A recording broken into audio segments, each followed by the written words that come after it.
If you want to know, turn to the PriMalLow Wrestling Show with Tom Malloy, Robert Price, and your host, Richard Lopez. Hello, everybody, and welcome to the PriMalLow Wrestling Show. I'm your host, Rich Lopez. Here are my two colleagues, Robert Price and Tom Malloy. Hello, hello. Hello, everybody. A lot of stuff to talk about on the show today. Monday Night Raw was obviously 2 days ago, being that this is Wednesday. So we're going to talk about that. We're going to obviously do our topic discussions. Some things regarding the WrestleMania traditions with the Hall of Fame. Some things going with WWE behind the scenes. Some Samoa Joe talk. His dates are coming up soon, so we want to know where he's gonna go, I should say. Then we're gonna follow that up with our game show, my favorite part of the show, with Price versus Malloy head to head. And today's topics will be WrestleMania locations. It's just cities, not the arena, so don't get scared. We will continue with our Self High Five, which is today our favorite WrestleMania matches of all time. We have a special treat with a Mick Foley interview. And then we will wrap up the show with what we are currently watching on the WWE Network, which you can just get for $9.99. Thank you. So with that, we will move on to Monday Night Raw.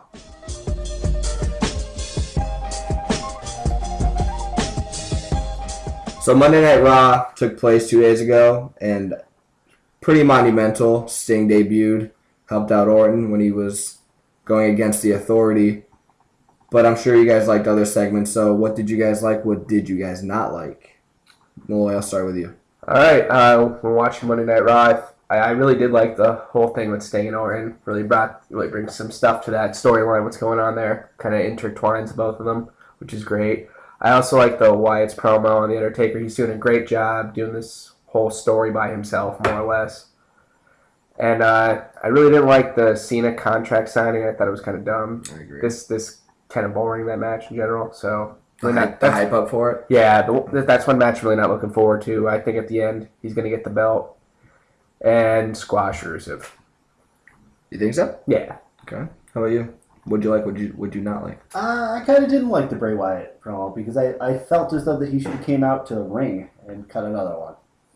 You expected Undertaker, obviously he wrote up a sign last week, and this week there was nothing. It was just Bray Wyatt. Just pretty much, he's carrying the match itself, but I mean, you expected the Undertaker to have some sort of response or something. I agree. The whole thing with Cena, I also believe that the guy that they got to be, I heard it was terrible. It was absolutely terrible. I didn't want to watch it. It was stupid. Yeah. Really PG. The 6-man tag match, it's just like we said before the podcast today, that it's just who has the belt. Where's the belt going? That outshadows the match itself. I completely agree. For me, well, I pretty much am on board with you guys. I do actually enjoy the Sting debut, helping out Orton and kind of intertwining those two matches. It actually makes, for me, the hype for the Sting Triple H match makes me more excited for it. I mean, am I 100% thrilled about it still? No. I still like it. That was really good to see. The Bray Wyatt, I kind of feel bad for him because I have a feeling, and you guys can, follow up with this more if you guys want to or put in your input. I feel like if the match tanks, Bray's going to get hurt for it. Because everything that he's doing is, like, the whole match is pretty much on him, and I don't really agree with that. No, because Undertaker's he's obviously the ring general. He's a special attraction. He's a special attraction, and, if Undertaker shows up, that should be on Undertaker, not on Wyatt. I think the match overall is not going to take out. I think it's going to be a great match. So? I think it's going to be a match going to be very monumental, kind of a dream match built up. I never thought I was going to see it personally, even though it's a really cool concept. I agree. I just feel like back at WrestleMania 20, when Undertaker still never made an appearance before WrestleMania, he had a lot more vignettes and a lot more promos towards Kane. And they could have did that. They could have pretty much taken that template for the hype to hype this match, and they didn't. It's just all Bray. And I feel like there's only so many things Bray can say to make you feel different from the first time he made the promo to next week when it's going to be the last time. But when you look at that, though, too, you could see, like, Kane was a little bit worse on the mic than Bray Wyatt was. That's true. That's probably why that went the way it did. definitely logical. There was a lot more props when you were just talking about the Kane from WrestleMania 20 when Undertaker wasn't there until the match. But there was a lot of things like there was one that Kane was inside the ring started shaking and stuff. Yeah. And, smoke and, Casket. playing head games. And you have Bray Wyatt, who is pretty much the same kind of character. So you can't really scare him because he's crazy. That's true, but so you really couldn't scare Kane, though, you know what I mean? And they still try to do that. I mean, he was more he was more shocked than scared. But I feel like you could do that with Bray, since you finally answered. Do you know what I mean? Mm-hmm. So, it's not Mark Henry came out and pretty much won that miniature battle royal. Do you guys think he's going to win at Mania? No. No? I think Damien Sando's going to get it. Think so? That's what they're pushing. You think so? Mm-hmm. Okay, well, any more things you guys want to talk about with that? Did you guys watch the after Raw on the network, the Sting interview? It was on YouTube if you guys didn't see it. No? I was able to see it on the network for It some sounded reason. very, very WCW-like for some reason. I don't know why. Like, he would, like, exaggerate the very last syllable of what he was saying. And he only said, like, 4 sentences. So, like, it was just really weird. But Orton pretty much, said thank you and stuff like that. It was alright. It was pretty cool. Real quick before we wrap this up, Reigns on the mic again with Heyman. Do you guys like? Do you guys want? Well, we're going right back to what we just said with Bray Wyatt carrying a match. You have Paul Heyman coming out speaking for both participants. He's carrying a whole WrestleMania main event, Paul Heyman is. I really am really impressed with what Roman Reigns has been doing on the mic. Oh, definitely. I've been saying since he won at Fastlane, he has to earn, he has to work on the mic skills, earn his spot pretty much since he got it. And I feel like he's been pretty much doing it. Oh, definitely. I feel like, and I've been reading a lot of reports that he might go heel because he's been saying that a lot of people, because I guess the Iowa crowd, which they were chanting Daniel Bryan a lot, and I mean, that's... it's gonna happen. Yeah. But Daniel Bryan, I think, is the most popular person on the roster. I mean, he's popular beyond the wrestling ring. No, I agree. That whole yes thing and everything else, I mean, sporting events everywhere you go, you heard that. No, I agree. So that's why you're going to have that. We'll see what happens. So next week, Heyman said that he could talk to him face to face, so I'm sure that will be... Just a fist fight. It will. And I feel like that they need to do that with their two personalities being, beasts and stuff like that. So next week should be interesting. One thing before we wrap this up. If Brock Lesnar doesn't re-sign with the WWE... I think he's going to. You think he's going to? I just read reports that he might. But, saying that he doesn't, and they want Reigns to turn heel, having Heyman as his manager, I think will make him... Oh, that's the only thing they can do, put him over the top. I agree.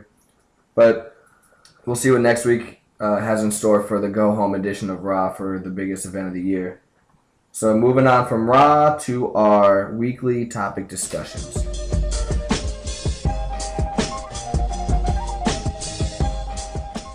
Okay, Samoa Joe. Everybody knows that he left TNA, and pretty much everybody's wondering where he's going to go. You said his last date at Ring of Honor is... March 27th, which is WrestleMania weekend. Exactly. And I could be wrong, but is Ring of Honor even... They're on the West Coast that weekend, are they? From Indiana or Ohio. Oh, really? From the Midwest? Yeah. Okay, well... I thought he was West Coast, but anyway... Obviously, his last date's the 27th. WrestleMania, March 29th, I believe. Yeah. Do you guys see anything? Do you know if he's going to go to WWE? Do you think he's going to go anywhere else? I think that he's going to WWE. Also, by the way, that match that he's going to have is a supercard. He's facing Jay Briscoe. Okay. So, but I believe that he's going to be going to NXT just because why not? I heard that they were going to say that they were going to tour. That's why they had a couple people like Rhino and the Brian Kendrick come back and wrestle for them. Do you see a main roster? Yeah, they'll eventually put him on the main roster. But for right now, I think he might be on NXT. Tom, did you? I think definitely what you're going with. I mean, he's definitely they're gonna put him in NXT. NXT they're trying to make into a show like where they could still make money off it. Like OVW, they weren't making much money off it. I agree. But with NXT, I mean, there's such a cult following for it that now they're getting bigger names into it, especially big indie stars like Samoa Joe himself. Kevin Owens was huge when they signed him. Yeah, he's hurt, I believe now, but yeah, he got out topic, but a minor meniscus tear or something like that. He's still walking and training, so it's really not that big of a deal. I remember I kind of said before the show, I really don't agree with the signing. I think it's irrelevant because I don't know. I feel like his name's too big to just keep him on NXT unless he willingly goes behind the scenes to help train. But obviously, he still has stuff left in the tank in order to perform well. And I just feel like if it was 10 years ago when him and Punk got signed, or 11 years ago when Punk got signed, it would have been a great addition, obviously. I feel like if they're going to sign him, I would make him as like a bodyguard or something, just to get adjusted to WWE, the WWE style. I think for me, it'd be perfect if you want to make. I feel like he'd be a good bad guy. Yeah. Have him come in and help Reigns win at Mania. Yeah, I believe I said that. We just talked about that earlier. Yeah. So that's the only way. That's the only way I could, I guess, envision him getting signed and me being okay with it. Other than that, I feel like he's too big of a star to be on NXT, and I don't know if Vince will even push him on the main roster. So I don't agree with the signing. I think though, just the whole from looking from a business aspect though, they want to make money. Obviously, I mean that's at the end of the day, it's not crowd pleasing or anything. It's we have names. We're gonna make money if we have these names on the card. Yeah, I agree. So going to NXT, they're trying to push NXT. So well, it's also a mixture of if they get him. Yeah, that's true. No other company gets him. Yeah, so definitely. he won't be making money for other companies. No. That's true. That's the only good thing with TNA. You can kind of like go wherever you want. Oh, exactly. And the schedule is 10 times lighter, but yeah. you know how WWE's like a miniature prison, I guess. Yeah. What's laughing about that? It kind of is. That's the way I look at it. But, okay, so WrestleMania weekend, obviously everybody knows that you have the fan access and you have special appearances all over that specific location, wherever they're performing at WrestleMania. Hall of Fame. I've always wanted to talk about this, I guess, and I'm just taking advantage of it now since it's near WrestleMania season. Do you guys feel that the WWE Hall of Fame is legitimate? And what I mean by that, it's like, when you are an NFL or NBA Hall of Famer, I feel like there's so much prestige to it.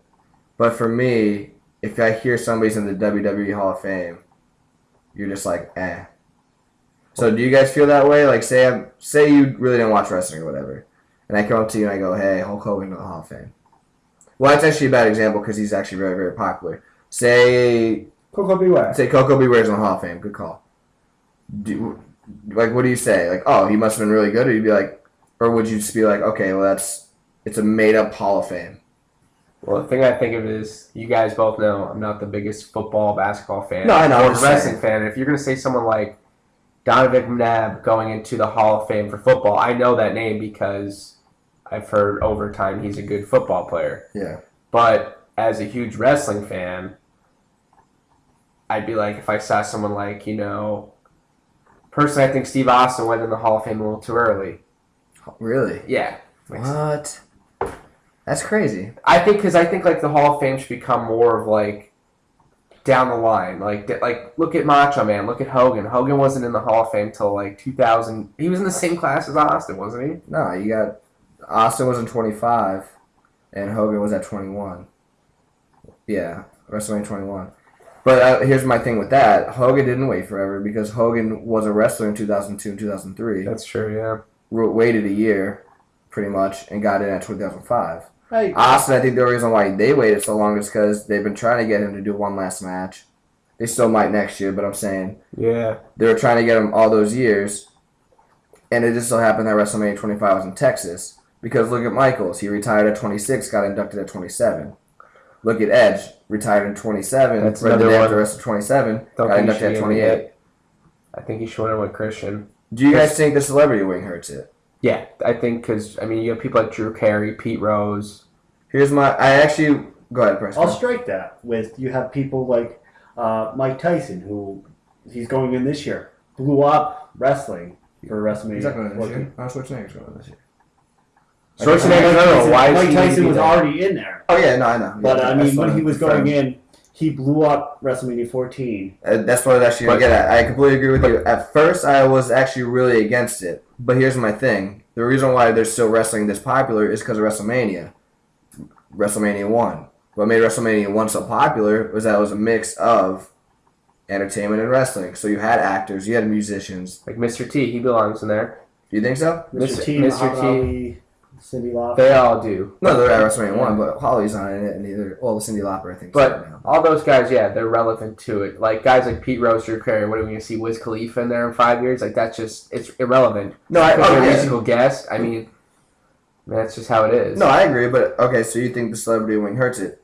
Do you think anything can fix it? Like get rid of the celebrity wing, which they never will, or I mean, I don't even know what to... Celebrities that actually made an impact. Like Arnold Schwarzenegger, there's no reason for him to be in it either because, like with Arnold Schwarzenegger, the whole reason I feel as though they put him in there is because Triple H got inducted to the...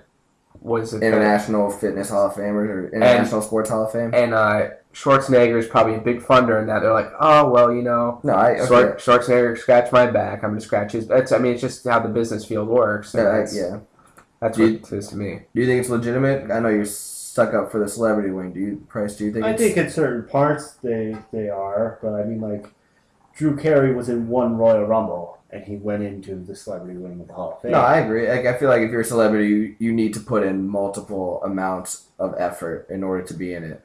Like a Mr. T who did WrestleMania 1, WrestleMania 2, especially, and he was a big part of the card. Obviously, the main event in 1, and I think he was the main event in one of the events at 2. Or like Donald Trump, who was part of 4, 5, and 23, exactly. Or was part of 23.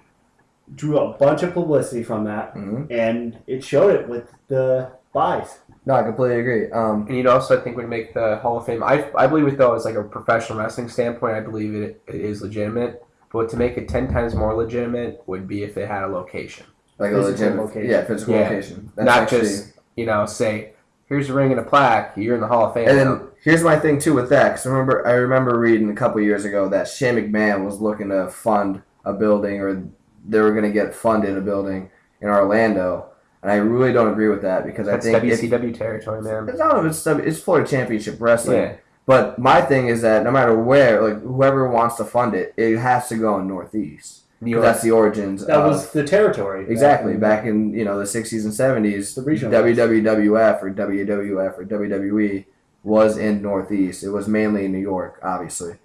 So I think in order to make it legitimate and to represent its origins of the company, it should be New York. Yeah. So I mean, hopefully, I remember a couple years ago I read that. I hope they continue, and maybe one day we'll have a physical Hall of Fame, but we'll see what happens. Moving on. This is actually another topic I've been wanting to talk about because obviously if you don't read articles or you don't go to wrestling shows, you don't even know about this. I read a couple reports about Raw last Monday, so Tuesday, yesterday I read it, that a lot of WWE staff members took away a lot of Daniel Bryan signs because they, quote, had too many Daniel Bryan signs. I don't know if you guys read that. Yeah, I read that. I read that actually before I came over. I was at work. Yeah, so I read that, and I also read that there was a group of guys, I think there was 9 or 10 of them, in the front row, and they wanted to dress up as their favorite wrestlers from, I guess, the 80s, because that's what they were wearing. And the WWE staff came up and said, your outfits are too distracting. Either take the shirts that we give you or lose your front row seats. So obviously, yeah, they did that. Do you guys agree with WWE doing that at any point in time? And if you do, when? Just to, I guess, make an argument. If you do agree with that at some point, when do you allow that to happen? Sorry, I agree with it if it's like a case like CM Punk, where you have people that are in the company that you need to promote.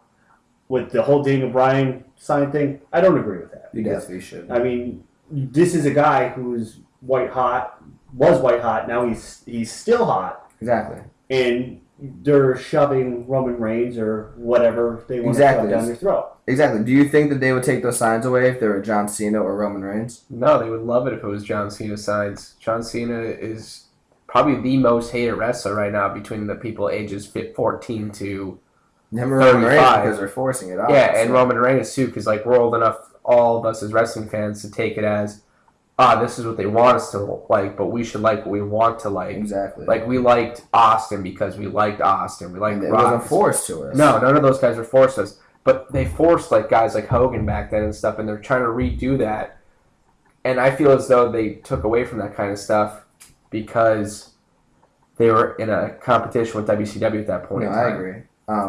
As for the people dressing up, Yeah, you could kind of say that that's a little bit distraction, but Front you know, row. I'm kind of beating myself up because we all went to Royal Rumble and I was dressed Yeah, up here's as the Dean thing. Ambrose. I mean, I would say this. Like, I kind of agree to an extent because if you're front row, I know, and you're dressed up like that, I know at some point you're gonna start acting, rambunctious. So if you're Hogan, you're gonna do like all the posing and the ear thing, and you're Savage. I'm sure you're gonna be, with the finger in the air and all that stuff. Here's my thing though: if you're paying $100 plus, That's just to hold the seats. exactly, just to go there, enjoy the show, and act however you want. It's a wrestling show. I feel like you should be able to do that. Because, I know when we were at Extreme Rules, a guy had a Jericho jacket on. Yeah. And he was in the front row. That's distracting. There's flashing lights going off. Yeah. That's... Well, I think the reason why they did that was because, like you said, it was like 8, 9, 10, not like 1, 2, 3. Yeah. No. Like people go as the Wyatt family all the time. Yeah. But wouldn't you be cool, like, as Vince McMahon, as the guy who created most of those guys' personas, You'd be honored. be like, wow, I'm a genius. I would People definitely do still that. remember it to this day. Exactly. Especially because I think they're mid. They look like they're close to our age. Yeah. So obviously that means they have to be doing a lot of watching a lot of old stuff in order to remember. I just don't agree with it. The sign thing I definitely don't agree with because that's like you're putting your personal time. Obviously you're not getting paid to make signs. So you're taking that's your hobby. You're making a sign and then you get taken away from you because they don't want to show more of a specific wrestler. I don't agree with it. I can only agree with it, like you said, if a wrestler left the company, tried to talk bad about it, you know what I mean? Like Because CM Punk. Exactly. CM Punk. And Del Rio, it's the same exact thing until they made that, until they agreed on the lawsuit. Where are you going to see a Del Rio sign? Well, you never would. I'm just saying. I'm trying to make it You're never going to see Del Rio sign. Well, yeah, I never did when he was wrestling. Yeah. Okay, so here we go. Topic discussion is over, and now we are moving on to the game.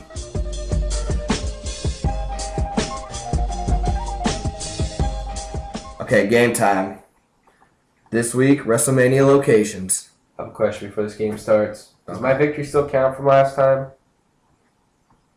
We'll think about it. Alright. Anyway, okay, here we go. Question number 1. One of these cities did not host a WrestleMania match at WrestleMania 2. Which city was it? A, New York, New York. B, Los Angeles, California. Or C, Rosemont, Illinois. Tom Malloy. That was the city that didn't host a WrestleMania. What match? There was 3 arenas I know. at WrestleMania 2. One of those did not actually. C, Rosemont. No, that actually did. I was going to give you another chance, but you didn't want to answer. I'm assuming you didn't know. That'd be A. It's too late. Claire said, well, no, I guess I'll give you that. No, I will give you that. I'll give you that. I said C. I thought I gave the answer away. You're right. All right, Robert Price on the board. Trying to redeem himself. Okay, number 2. This is the only city to host consecutive WrestleManias. It hosted WrestleMania 4 and WrestleMania 5. Where was this at? A, Toronto, Canada. B, Detroit, Michigan. C, Atlantic City, New Jersey. Tom Malloy. I'm going to go with B. Detroit, Michigan? That would be C, Trump Plaza. Look at Price. Ooh. Look at Robert Price in here right now. 2-0, Robert. Number 3. This city hosted the first WrestleMania held outdoors. WrestleMania 9. Where was it held? A, Las Vegas, Nevada. B, Phoenix, Arizona. Or C, Miami, Florida. Tom Malloy. A. Okay, good. Tom Malloy. Caesar's Palace. World's largest toga party, it was called. Also, a lot of people call it the worst WrestleMania ever. Yeah, it had a horrible ending. Oh, of course, that terrible ending, but that's neither here nor there. Okay, this city held 2 WrestleManias, 12 and 16, obviously in a 4-year span. I just gave the numbers. Which city was it? A, Boston, Massachusetts. B, Anaheim, California. Or C, Seattle, Washington. Okay, Tom. Boston. It would be B. Thank you. That was Price with the second one. Anaheim, California. You guys are lying. No, you're terrible. Are you even trying right now? Are you actually thinking about this? Because you're making it easy for Price because you're eliminating one answer for it. I would make him try to answer. 3-1 Robert. This country in Canada is the only place that hosts a WrestleMania outside the U.S. and it did so on 2 occasions, WrestleMania 6 and WrestleMania 18. What city is it? A, Montreal, Quebec, B, Calgary, Alberta, or C, Toronto? Tom. Toronto. All right. Yay. There we go, 3-2. Wait, we actually have a contest here. I'm kind of happy. The 25th anniversary of WrestleMania was held in the state of Texas. What city in Texas was it held in? A, Houston, B, Dallas, C, San Antonio. Why are you turning red? All right, Tom, go ahead. Houston. Oh, man, we got a 3-3 tie. Tom Malloy with the correct. All right, I'm going to amp this up a little bit. I'm going to amp this one up. It is 3-3. Robert and Tom. Final question and the victory. Are you guys ready? Price, you ready? Yes. Yes. Tom, you ready? Yes. Daniel Bryan, are you ready? Yes. All right, here we go. WrestleMania 29 was held in the Northeast for the first time since WrestleMania 20. Which city hosted WrestleMania 29? Let me give the answers, all right? Okay. I know you'll probably get it wrong. A, Philadelphia, Pennsylvania. B, East Rutherford, New Jersey. Or C, New York, New York. Price. That'd be East Rutherford. That is so clutch. I attended that WrestleMania. I know you did. That's what it. That's not even fair. That's whatever. Why didn't want to put WrestleMania 30? It was too recent. You shouldn't have let it go to number 7. That's true. You gave him a real easy strategy. Like, you screw up and then he gets to narrow down to a 50-50. I just want to note that other than number 7, I did not raise my hand first. That's a fact. Tom Malloy screwed Tom Malloy. All right, well, that was actually very enjoyable. Price with a victory in the seventh question. Sorry, I got really excited. 4-3. I was gonna say game 7, but it's actually question 7. So, all right, so we will move on from this game next week. Oh, what can we do? WrestleMania main events, maybe title matches. I don't know. I don't even like this game anymore. I love this game, so I think that's what we're gonna do. We're gonna do This is horrible. WWF/E title matches. You guys have it out for me. That's false. And I think after that, winner faces me. Yeah, and guess what? You're gonna lose. Please. Here comes the pain. Right. Anyway, so that was our question game. Like I said, next week, look, that's my favorite part of the show, so that's why I'm milking it out that much. But, okay, so WrestleMania location's in, we're out, and then here we go, self-high five. Our favorite WrestleMania matches of all time. And this could be at any point on the card. It doesn't need to be title matches, just whatever your favorite one was. So I will let the winner, Robert Price, start off. I have as number 5, the classic Bret Hart versus Stone Cold Steve Austin. Okay. I have it as number 4. I have Shawn Michaels versus Razor Ramon. For number 3, What was that, WrestleMania 10? That was at WrestleMania 10. Come on. And at WrestleMania 6, for number 3, I had Warrior versus Hulk Hogan. What was that, number 3? Okay, sorry. Number 2, I had the hardcore match from WrestleMania 22 from Mick Foley versus Edge. Okay. And then as my number 1, I have WrestleMania 25, Shawn Michaels versus The Undertaker. Definitely. Overall, I like that. I like that countdown. For me, back at that time, Warrior and Hogan was definitely awesome. I think that's probably the second best match in the single digits of WrestleManias besides Steamboat and Macho Man. But I like that. I like that countdown. Go ahead, Tom. With my countdown, I have my number 5, Bret Hart versus Stone Cold Steve Austin. Okay. I have Ricky Steamboat versus Macho Man Randy Savage. Good call. For number 3, I have both Undertaker and HBK matches. For number 2, I have Stone Cold Steve Austin versus The Rock. Which one? I actually liked all 3 of them, but 19 was honestly my favorite because it was like the ending of a story. Okay, I thought you told me before the show it was 2. I said 3. Oh, okay. That's fine. I mean, that's my favorite one. And too, then I'm just saying. the last one I picked was, even though it's pretty corny and cheesy, but I gotta say Andre the Giant versus Hulk Hogan because it, it's just... It pretty much made WrestleMania. I understand. Yeah. I agree with all of them except for number 1. I apologize. Whatever, cool. Dude, come on. The papers. Oh, sorry. Alright, for my top 5, I have Michaels versus Bret Hart at WrestleMania 12. I never thought that, a main event would be 60 minutes and actually be enjoyable, but they pulled it off in an era where all the old timers are in WCW. Now, obviously, they couldn't even go half of that. Number 4, I have Edge versus Foley at WrestleMania 22 in a hardcore match. I always say that Orton and Foley did that at Backlash, but obviously at WrestleMania it's a bigger stage, so that's my number 4. Number 3, I have Bret Hart versus Steve Austin at WrestleMania 13 in the submission match. Pretty much the birth of the Attitude Era and the birth of Steve Austin. We'll put him on that main event level. Number 2, I have TLC 2 at WrestleMania 17. Price, you good? I'm okay. He's just so happy that he won the game. I bet he is. Number 2, I have the TLC 2 with the Dudley Boys, Hardy Boys, at Edge and Christian. Pretty much like SummerSlam, but you just threw in Lita, Spike Dudley, Rhino, and a couple more spots with an extra superstar going with it. And then number 1, like Price, is Michaels versus Taker at 25. Pretty much that shit went on last from the start, and obviously the 2 matches after that, all the superstars even agreed that shit went on last. So I think that's the best match of all time, hands down. But we both had Foley in ours, and now we can show you guys our special interview with Mick Foley. Price, you want to let our viewers know how you got this? Mick Foley's doing a comedy tour now. He's a stand-up comedian, so I approached his agent. His agent said, of course, you could have the interview, and Mick Foley was a treat. Here it is. You've been in a lot of special attraction matches throughout your career. The Boiler Room Brawl, Casket, I Quit matches, Cage, Hell in a Cell. What type of match was your favorite? Oh, man.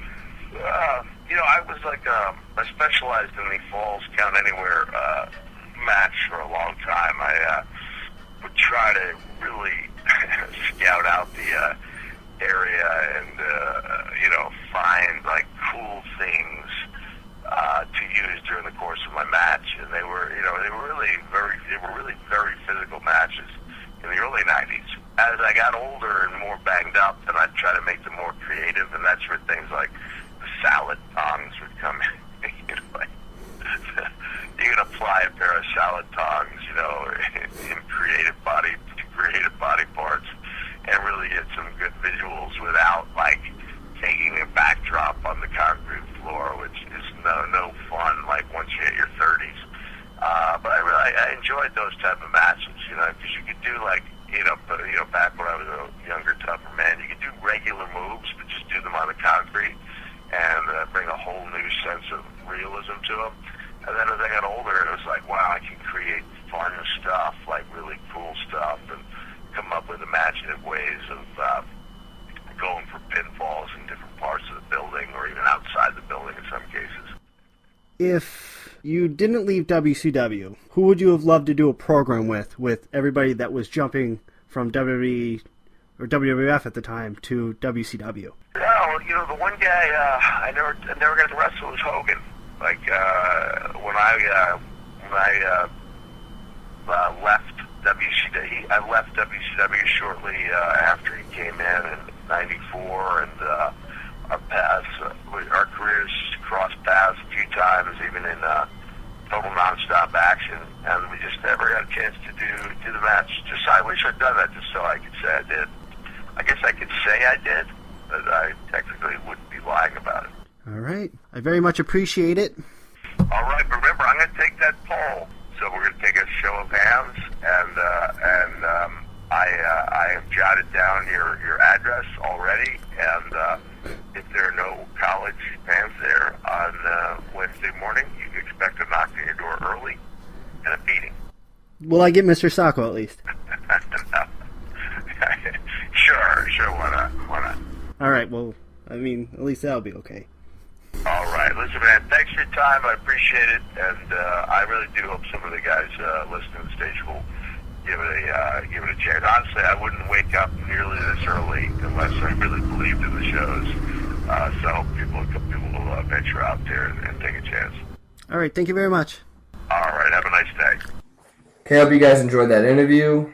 pretty much we're just going to wrap up the show right now. So obviously what we do every time after every show, at the end of every show, excuse me, we just like to let you guys know what we're watching on the WWE Network, or if you have DVDs, whatever, that's wrestling related. So, Tom, were you watching anything special or no? Only thing I really watched special this week was the countdown with those oddball tag teams. Yeah. I thought that was interesting to watch. See some. I remember that. I don't know how Monsoon and Heenan were at 7. Yeah, neither do I. It should have been number 1. Yeah. And then everything should have been shifted down. But is that all? I mean, Yeah, it's hard to really watch this week. Okay. That's not really time for it. I've been watching a lot of The Shield. And a lot of the Wyatts. Yeah. So I watched the Wyatts versus The Shield. okay. I get it. Did you say you watched Shield vs. Evolution too? I watched The Shield versus Evolution because it's very special to me when they faced each other at Extreme Rules, because we all know the three of us went to go see that as our first pay-per-view that we went to go see. I agree. Well, together. You went to see WrestleMania. Yeah, you left us hanging. Yeah. For me, I just been watching WrestleMania matches, getting amped for 31. I watched Bret Hart versus Austin again. I watched Rock versus Austin at 15. I watched Warrior versus Hogan. Actually, for some reason, I watched Savage versus Warrior at 7. And just to make sure that was the best match on the card, I watched the Slaughter Hogan match, which was awful. Not awful, but it didn't compare to Savage versus Warrior. Okay. So, I watched a little bit of WrestleMania 8 too, because I think that's one of the most underrated WrestleManias for some reason. I think I actually might go home today and watch WrestleMania 12. 12? Yeah. The Michaels. Bret Hart one? Okay. Yeah, pretty much. I was just see if you're going to screw up. But. Alright, guys. Hope you guys enjoyed this episode of the PriMalLow Wrestling Show. I'm your host, Rich Lopez, saying sayonara along with my co-hosts, Robert Price and Tom Malloy. Thanks for listening. Goodbye.